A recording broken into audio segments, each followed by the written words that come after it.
Jackson's boots crunched against the crystalline surface of Kepler 442b, each step a reminder of how far he'd fallen. 6 months ago, he'd been a promising xenobiologist with the Terran Survey Corps. Now he was a disgraced scientist, exiled to this backwater mining colony after his research on human-alien compatibility had been deemed too controversial by the ethics board. The colony was dying. Everyone knew it. The Viridium deposits had run dry 3 weeks earlier, and the last transport ship had already left orbit. Jackson had missed it deliberately. Where would he go? Back to Earth, where his name was synonymous with academic fraud. Back to a family that had stopped answering his messages?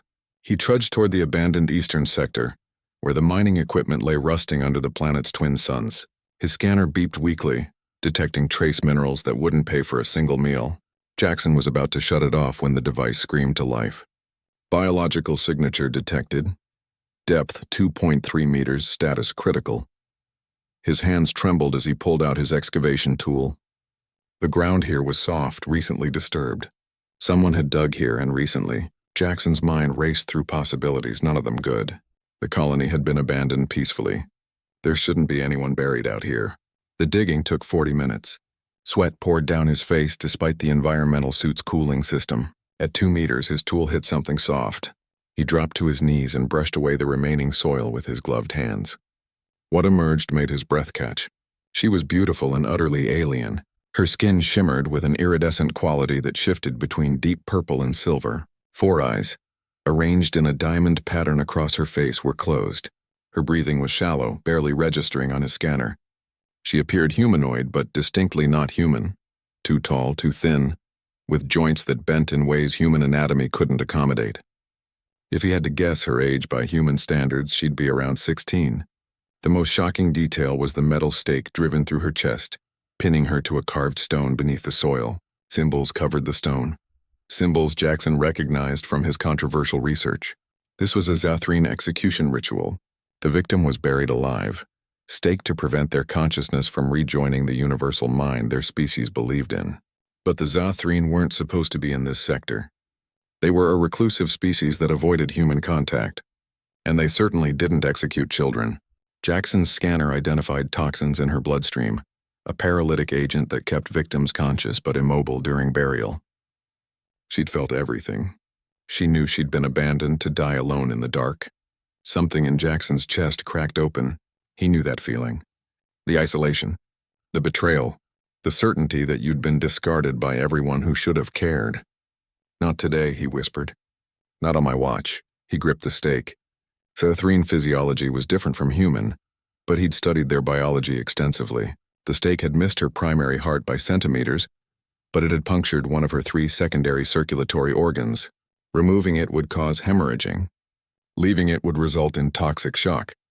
Jackson made his decision. Humans didn't give up. They'd clawed their way up from Earth's gravity well, survived first contact wars, and built civilizations on worlds that should have killed them. If there was one thing humanity had taught the galaxy, it was that stubbornness could overcome impossible odds. He yanked out the stake in one smooth motion. Purple blood, viscous and luminescent, flowed from the wound. Jackson pressed his emergency medical kit against her chest.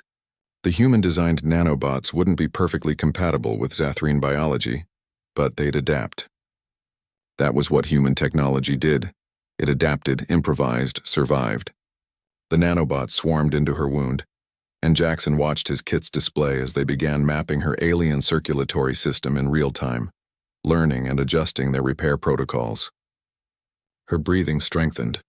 The toxins in her bloodstream began breaking down as the nanobots identified and neutralized them. Her 4 eyes flickered open, pupils contracting in the sunlight. She looked at Jackson with an expression he couldn't fully read across the species barrier, but the emotion was universal. Confusion, fear, and a desperate, fragile hope. "I'm Jackson," he said softly, knowing she probably couldn't understand English. "You're safe now. I don't know what you did or why they buried you, but you're safe." She tried to speak, but her voice was barely a whisper. The translator in Jackson's suit struggled with the Zathrene dialect before rendering her words. "Why, help. Me, I am. Cast out. So am I," Jackson replied. "Maybe that's reason enough." Over the following hours, Jackson learned her name was Anna, or rather the closest human approximation of the harmonic frequency that served as her identifier. She'd been buried by her own siblings for a crime she wouldn't specify, only saying she'd chosen wrong, according to her family's rigid traditions. As the twin suns set, painting the sky in shades of amber and violet, Jackson helped Anna to her shelter. His supplies were limited, but he'd share them. His future was uncertain, but he'd face it alongside someone who understood what it meant to be abandoned. "What will you do now?"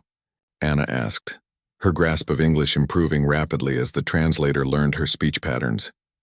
Jackson looked at the stars emerging in the darkening sky.